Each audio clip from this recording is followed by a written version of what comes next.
My name is Graham Devine. I'm the lead story writer on Halo Wars at Ensemble Studios.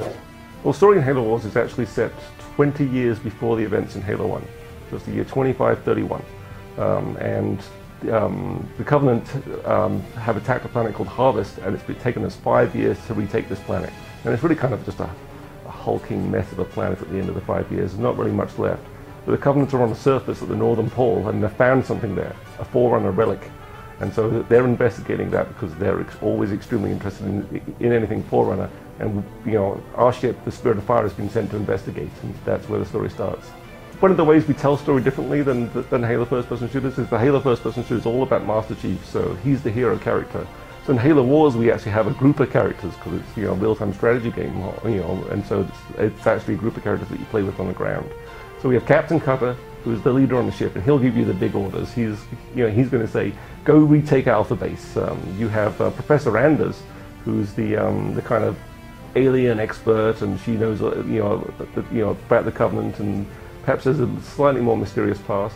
You have Serena, who's the ship's AI, kind of like Cortana, the kind of smart, kind of a cocky AI character that always gets the last word in, and she'll fill you in as to what's immediately going on. And then the Sergeant Forge, who is your man on the ground, your kind of, that hero unit that's down there that's going to be first in, guns blazing, Bruce Willis style. Well, the cool thing about the Covenant side is you're getting to see, the actual skirmish mode playable today, the fact you can play as the Covenant, is getting to feel that difference between the Covenant and the UNSC. So when you play as the UNSC, you're playing as that kind of regular military, that kind of, it's actually organized, that when they get things right, that, those military come out. When you play as the Covenant, it's still an organized military, but they absolutely hate each other, they're kind of crazy, they're truly evil. So if you listen to to the way they talk and the way they the way they operate, the fact that they need a leader on the ground to lead them, and you're playing today as the Prophet of Regret or as the Arbiter, and getting to use their special powers, which is the single.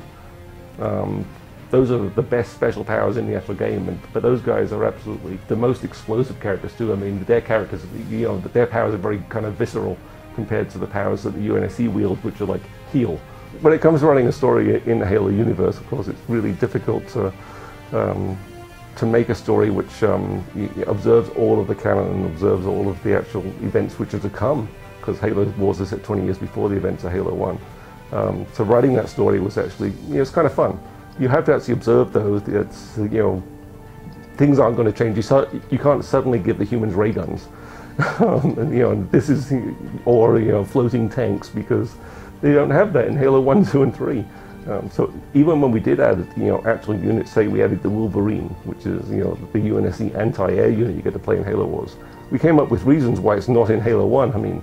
That factory was on Mars, and that factory was bombed in the year 2535, so it was completely annihilated. So that's why there's no more Wolverines. And so it's each of the things we actually insert into the universe, we actually felt that we made it realistic and real, that we actually matched the canon and made it made it actually part of Halo. Halo Wars will be out in February 2009, exclusively for the Xbox 360.